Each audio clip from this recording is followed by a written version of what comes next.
Salut la compagnie, c'est Jules Melon et aujourd'hui dans Impro Ciné Critique, je vais vous parler d'un film fort complexe et très radical, forcément puisqu'il s'agit d'une réalisation de Pier Paolo Pasolini. Et si vous connaissez ce cinéaste italien, vous savez qu'il a fait plusieurs œuvres polémiques et frontales, celle-ci ne dérogeant pas à la règle. Sorti en 1969, un an après Théorème que j'ai évoqué l'année dernière, Porcherie ou Porcelle en version originale, qui réunit au casting en grande majorité acteurs et actrices italiens et français, notamment alors dans la période contemporaine, parce qu'il y a deux chronologies différentes qui se mélangent, Jean-Pierre Léaud et Anne Wiesemski, oui, le duo de la chinoise de Jean-Luc Godard, probablement pas utilisé ici par hasard, comme une sorte d'écho inversé, ou pas, je ne sais pas.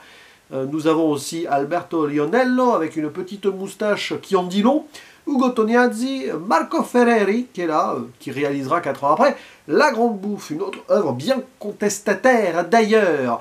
Et sur la chronologie du passé, ça se déroule probablement autour du Moyen-Âge, on ne sait pas. Hein. Nous avons Pierre Clementi qui joue un jeune cannibale. Il y a aussi Franco Citti, l'un des acteurs fétiches, notamment au début de sa carrière, de Pasolini, et son petit protégé, son compagnon aussi, Ninetto Davoli, qui apparaît d'ailleurs dans les deux temporalités comme pour faire le lien. Oui, il intervient et surgit dans l'époque du présent, à la fin du film. Oui, c'est intéressant, parce que je pense que cette œuvre parle aussi de la jeunesse, alors italienne certes, mais pas que, peut-être même européenne, voire internationale. Et il est très difficile d'en faire un résumé, puisqu'il y a deux choses qui se passent, mais bon, on va faire simple. Du côté présent, donc années 60, en Allemagne, pays qui n'est pas choisi par hasard, nous avons donc le jeune Julien joué par Jean-Pierre Léaud, qui se dit à 50% conformiste, 50% révolutionnaire. Il est tiraillé, si vous voulez, entre sa vie de bourgeois dans une grande demeure avec son père, donc qui est déguisé en dictateur allemand, presque. Ça me rappelle presque Jacques Villeray dans Papy fait de la résistance à ce niveau, mais bon, hein, on est dans la parodie, mais qui veut clairement dire les choses. Et il a sa petite amie qui est de gauche, révolutionnaire, et bah il décide de faire un non-choix à un moment, presque en dormant, voilà, il va tomber dans une sorte de coma, puis se réveiller.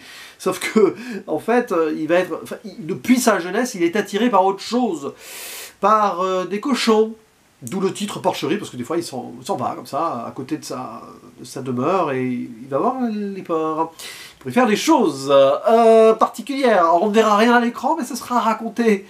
Surtout sa finalité, racontée d'ailleurs par le personnage de Ninetto Davoli. Et du côté du passé, sur ces pentes volcaniques, ça a été tourné près de l'Etna, je crois, ça va renvoyer à un autre film italien, ça j'en parlerai après. Nous avons donc un jeune qui déambule dans le désert et qui s'avère être cannibale. Alors au début pour survivre, hein, on le voit tuer insectes et serpents, tout ça. Et derrière, on sent qu'il va prendre plaisir, il va donc au-delà des animaux, manger des humains, puisque cannibale, c'est quand même l'humanité dévorée. Et se faire condamner pour cela. Ok, on apprendra vers la fin du film qu'il y a une raison peut-être pour laquelle il est arrivé à ce point, qui fait le lien avec l'histoire contemporaine. Ces histoires de jeunes face à l'héritage de leur père, d'une manière ou d'une autre, et qui se retrouvent dégradés moralement et humainement, ou qui utilisent cela aussi pour protester à leur façon, mais de façon peut-être un petit peu vaine, ou on va dire radicale, dans le sens pour faire réagir ici le spectateur. Parce que Pasolini, comme il le disait souvent en interview, il faisait confiance au public, qui allait comprendre selon lui. Bah, cette œuvre-là, elle a eu visiblement plus de mal à passer, auprès des critiques également. Il faut dire que autant Théorème était facile, j'allais dire facile, faut le voir Théorème quand même.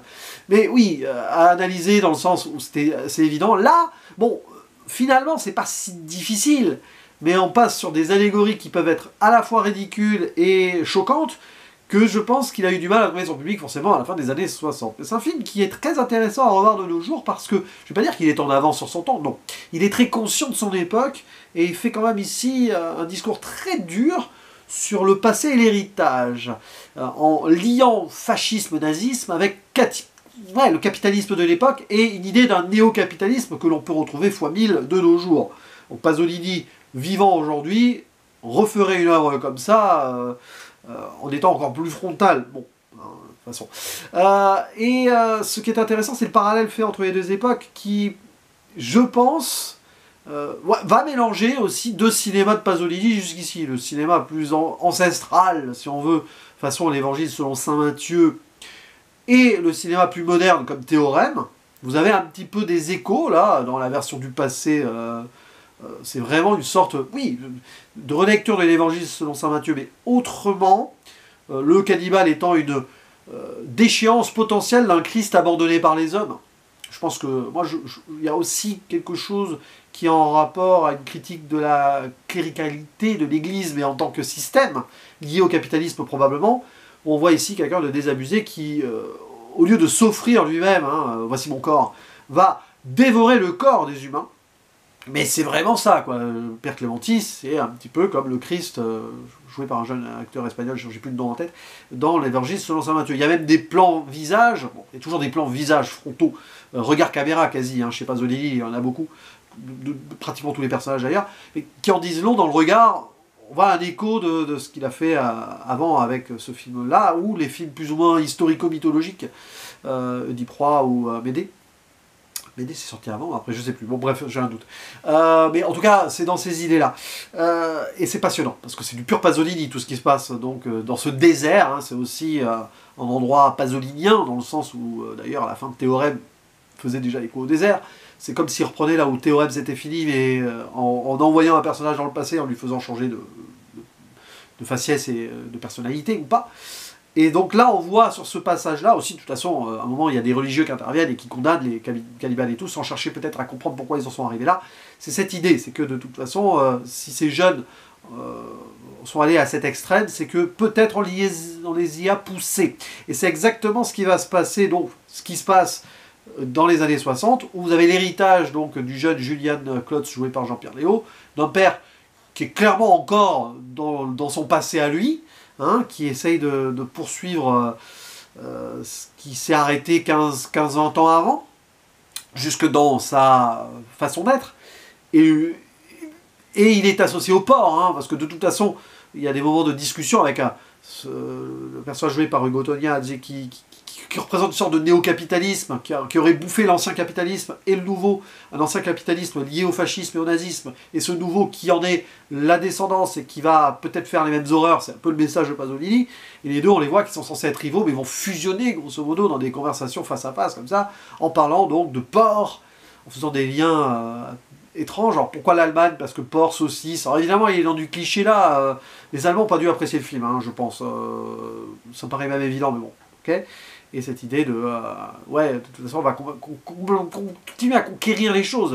Le nom du personnage de Tognazzi fait référence au four qui brûle l'industrie et la production, la rentabilité actuelle, et qui fait référence à la tragédie de la Shoah. Donc, il n'y a même pas forcément de subtilité dans la radicalité et la complexité du truc, si on cherche bien, si on trouve. Après, oui, il y a des dialogues, des moments où, voilà, entre sa petite amie et... le jeune et la petite amie... Ça peut paraître verbeux et c'est godardien même, c'est bizarre. Est-ce que Pasolini était fan de Godard? Ils ont travaillé ensemble sur un film avec plusieurs courts-métrages, mais est-ce qu'ils se sont vraiment croisés sur ce projet? Je ne sais pas. Et ce qui est intéressant, c'est que là, il y a un lien, il y a une parenté. Et cette parenté aussi avec le personnage de Ninetto Davoli, qui va être le témoin et le narrateur final de ce qui s'est passé comme tragédie ultime pour le personnage de Jean-Pierre Léaud, qui aurait mieux fait de rester couché. C'est un petit peu le message aussi, c'est que les jeunes vont peut-être fermer les yeux et s'endormir, mais est-ce que finalement le combat vaut le coup? Il y a une petite ambiguïté là, qui est passionnante, un an après mai 68, et qui est presque une sorte d'écho à l'avenir, parce que beaucoup de jeunes de mai 68 de l'époque en sont ressortis, certains sont devenus très proche du capitalisme dans un embourgeoisement assez évident, et on en a des exemples en France. On en a beaucoup, vous pouvez chercher.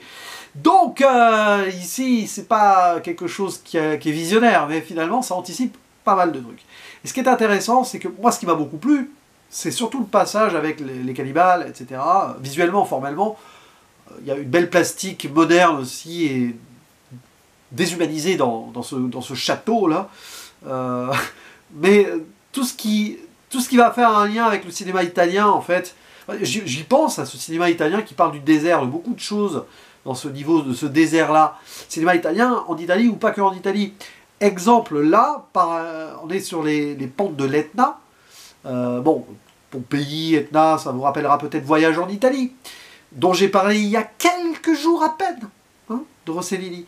Et c'est assez amusant parce qu'il y a ce passage dans le passé où on voit, donc on pense à Voyage en Italie, et alors juste après, il y a la mère de Julien, voilà, opposition avec la petite amie, c'est très très compliqué, qui va faire une référence en parlant de Voyage en Italie dans le dialogue.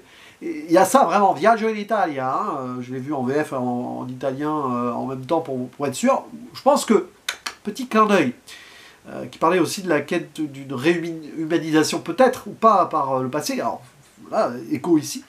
Il y a ça, et évidemment, bon, la figure christique qui est là, et qui est propre au cinéma de Pasolini, que ce soit par rapport au Christ lui-même, qu'il a fait déjà donc, en tant qu'œuvre, enfin qu'il a mis en œuvre donc, sur l'évangile selon saint Matthieu, mais même sur ses personnages souvent christiques. On pense à Mama Roma, on pense ici au personnage de Jean-Pierre Léon, qui est clairement qualifié de Christ crucifié dans son coma, quoi. Donc, ouais, c'est super passionnant, en fait, ces échos-là, et je pense aussi à un autre cinéma italien, mais aux États-Unis, Zabriskie Point, que j'ai découvert l'année dernière, qui sort peu après, où on voit hein, aussi ces personnages dans les déserts, un peu dénudés, mais autrement, là c'est pour l'amour, c'est pas pour la mort.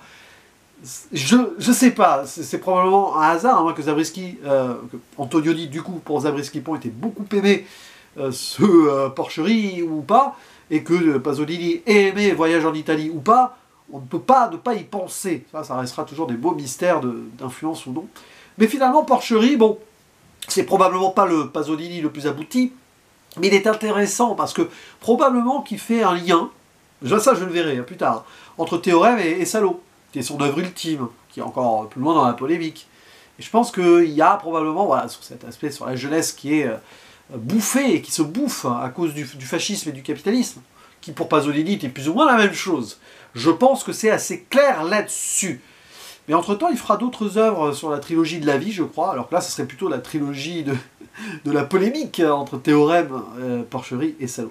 Mais bon, n'hésitez pas à dire en commentaire ce que vous pensez de ce Porcherie, est-ce que vous l'avez abordé sereinement ou non, parce que ça, c'est facile à rejeter. Pourtant, il n'est pas si visuellement choquant que cela. C'est plus dans ce qui se passe et ce qui est dit que ça va choquer. Bon, sinon, c'est plutôt soft, même, j'ai envie de dire.